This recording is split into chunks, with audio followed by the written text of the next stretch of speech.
Hello and welcome to The Telescope. Every week we bring you a fresh insight from the biggest car market in the world. This is the refreshed NIO ES6. I've previewed this car and the upcoming NIO ET5 in my 2025 outlook. I thought this is just a refresh. It will have the horizontal screen and the new NX9031 chip. If you don't know what that is, I went in-depth as I could in the ET9 review without triggering NIO to become a target in the ongoing US-China trade war.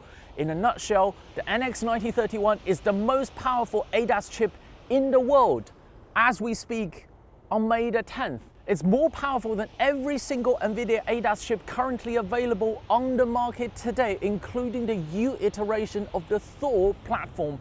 Only the upcoming, yet to be released, yet to be commercialized Thor X is on a similar level with the NX9031. Anyway, get back to the car. NIO was shooting the TV commercial of this car in the compound where my office is. So I got an early peek than most people. From a distance, this refresh looks like NIO has done it on the cheap. By that I mean, I thought they only changed the plastic bits, i.e. the front bumper, or maybe the lights. All of the metal parts should remain the same. That's a sensible approach for a company that's trying to control cost and achieve profitability in Q4 this year, which is what? Another 5 months away. But here in the metal, I'm very surprised. So here are all the things that have changed on this car. Obviously, the front bumper. This opening is now taller to give this car more of a standing up, muscular look. Daytime running light new. This is more similar to the NIO ET9. The main headlight also new.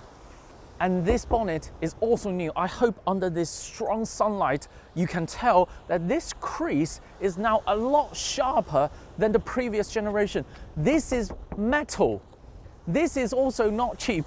This is also not cheap. Come around to the side. Because they've changed the front bonnet, this fender, which is also metal, also got changed.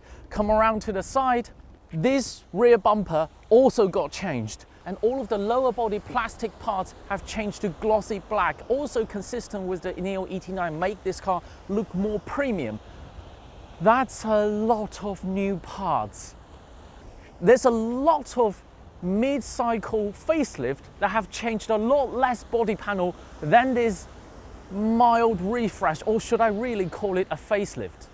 Here on the inside, the most visible change is this horizontal screen. This is the same screen from the ET9. It's amazing. It's tandem OLED. It's as good as screen gets in 2025. You cannot fully appreciate this screen in daylight, but at night, the brightness, the color, just the sheer amount of punch this screen carries is quite amazing. They've also changed the instrument display. It's now a bit taller than the previous ES6, but much more important than that, they now allow you to put the map in the center of the display. Previous generation, all previous NIOs, even when you're driving manually, it's displaying some kind of simulated reality from all its ADAS sensors. I mean, I could just look out of the front windscreen. Why do I need to look at the instrument display to tell me what's in front of me? It's just such an unnecessary addition for those ADAS maniac who wants to look at that simulated reality for whatever reason. You can still do that, but now at least I have been given the choice. Other changes, gear selector. The previous generation NIO all have a gear selector here. They've now changed to the Tesla style gear selector. Personally, I prefer the previous generation gear selector, but I understand by going this way, they free up more space here on the center console. Now you can have 2 wireless charging pads, all 50 watts plus active cooling. Other things, a new heads-up display. This is consistent with the instrument display that they all got taller in terms of aspect ratio. So you got more vertical space to display the info. The map magnification is just that much easier to see. The seats also got softer. When you're initially sitting in, you can instantly tell at least the surface materials or the materials that's just beneath the surface got softer. So you have the perception of the seats has gotten softer, but you still have excellent support over long distance. This is not one of those seats that's very comfortable, very soft for 5 minutes, but quite tiring if you drive for more than an hour. This car is still on the same motor battery combination as the previous generation ES6. That is, this car is still on a 400 volt platform. That would be a big problem for other brands, but a lot less so for NIO, because NIO has the battery swap system. I should say that this generation of ES6 and the upcoming ET5, refreshed ET5, is going to be the last two models on this generation of motor battery combinations. So you could argue that this car is not very future-proof. There's not that much more models to come on this generation of platform. While there are merits in that argument, but I will say you have instant access to a pool of nearly 700,000 battery packs. I will say in the next maybe 3.5 years, this will still have more battery packs available than the next generation 900 volt battery packs, because the nature of the battery swap system is that with more cars, with more battery packs, you get more stations, more comprehensive coverage, more robust storage in every single battery swap station. You are that much less likely to run out of fully charged battery packs in the battery swap station.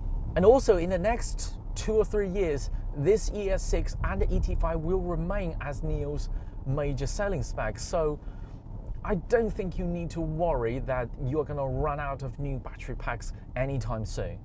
From the pictures, you may think this is just a lazy refresh, a new chip, a new screen, several small tweaks, maybe a new front bumper, but here in the metal, maybe this doesn't even translate well in the pictures, because a lot of the changes are really visible when you're here in the metal looking at this crease.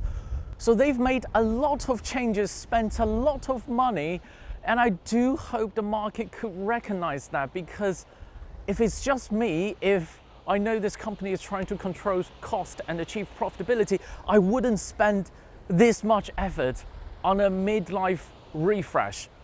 But they have. The pre-facelift ES6 is the most well-rounded model in the NIO lineup. It doesn't have anything significantly wrong with it. This new model, this new refresh, is a lot newer than you might expect. If you want that horizontal screen, I highly recommend that. But in this refresh cycle, it's the ET5 and the ET5 Touring that's getting the much bigger jump. We'll review that car in the coming weeks. This ES6 is better, but I recommend you, if you could still find discounted pre-facelift ES6, considering the price difference, this is better, don't get me wrong, but I still recommend you, if you could still find a pre-facelifted ES6, it's a better deal than this one. It is better, it's a lot better looking, but the previous ES6 is still quite good. That is all from the Telescope today. If you enjoyed this video, keep watching, keep subscribing. More videos coming along very soon.